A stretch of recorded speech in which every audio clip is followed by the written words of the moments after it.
Hi everyone, it's Jeannie with VSG in Norway, and I want to say thank you so much to my subscribers. That is so cool. When I started watching all of these VSG videos on YouTube, I just got totally hooked, and I think I'm subscribed to like 200 people or something. So I think it's really neat that people find me interesting enough that you want to see more of my videos. So that's very cool. Thank you. Let's see, it is exactly 2 weeks until I am going to the big information meeting where I'll meet the surgeon, and I think maybe they have like a nutritionist and a dietitian, yeah, that's the same thing, and psychologist and that kind of thing.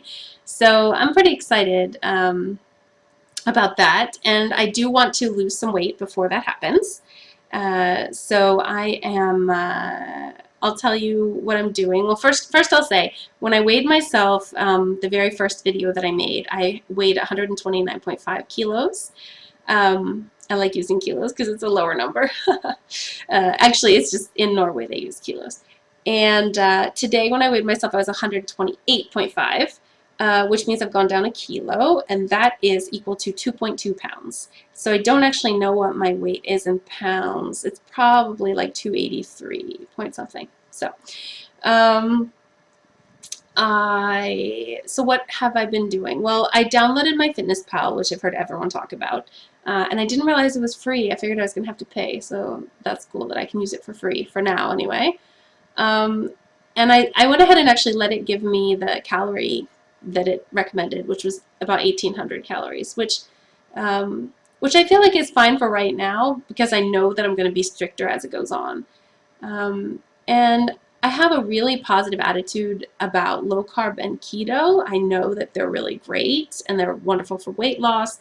They preserve your muscle mass, keep you from feeling hungry, that kind of thing.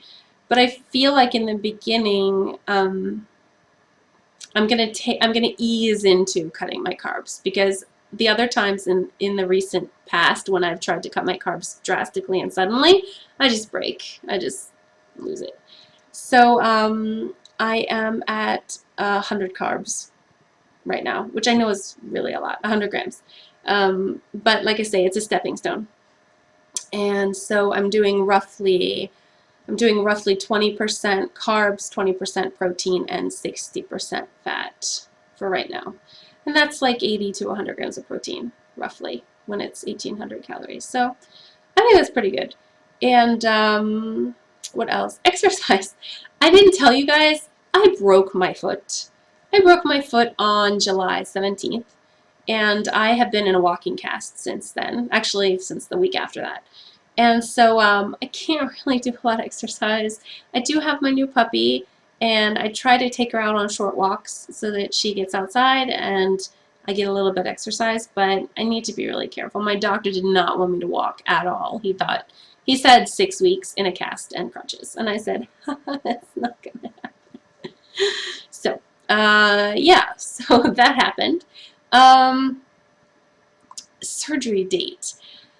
I'm sort of sitting and wondering and looking at the calendar and trying to figure out when the best time for me to actually have surgery would be, because obviously I'll have to wait until they're ready, and I think that's 2 months from September 5th-ish.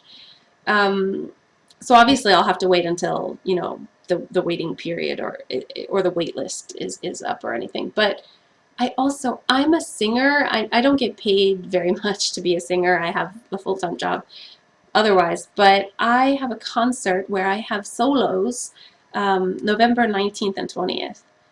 And so I'm thinking maybe I shouldn't have the surgery until after that concert is done. I just don't want a chance that something goes wrong and I can't, and my voice isn't like it's supposed to be. So I'm thinking maybe I'm going to ask for surgery after that, unless it delays it a really long time. Then again, I want to come home for Christmas, and I can do that from like December 12th on. And so I know my friend who had the surgery done, she flew home to the US after 3 weeks. I feel like 3 weeks, because she needed to get her stitches out. And as soon as she got her stitches out, she was allowed to fly.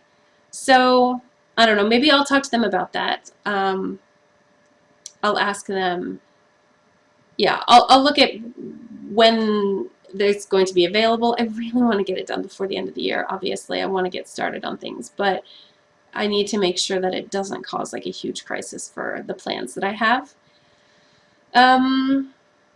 Let's see. There were a few other little things that I've been thinking about saying. One thing about pounds and ounces. I love watching everyone's videos, and I think it is so cool that everyone shares so much. And some people say like, oh, I can't be bothered with having like the 0.2 or whatever, and I'm sort of on that bandwagon, except that when I'm looking at kilos, like 0.5 kilos, that's actually like a lot. That's like over a pound. And so in a way, like with the kilos, you sort of have to have like the decimal or whatever. But if the scale says 200.1, right, then people will say like, oh, I'm like 200 pounds and 1 ounce. Like, that's not how math works. There aren't 10 ounces in a pound. There's 16 ounces in a pound. And so if your scale says, I'll try to do some easy math for myself. Well, yeah, if your scale says like 201.5, right, you're not 5 ounces. You're actually 8 ounces, because that's half of 16. So I don't know, that's just something that bugs me. If you're going to use ounces, make sure you're using it right. There's my PSA for the day. Yeah, so I guess that's really what's been on my mind, and that's the plan that I'm going to go right on ahead with. And I will try to check in another week and let you guys know how the weight loss is going pre-op. Thanks for watching. Bye-bye.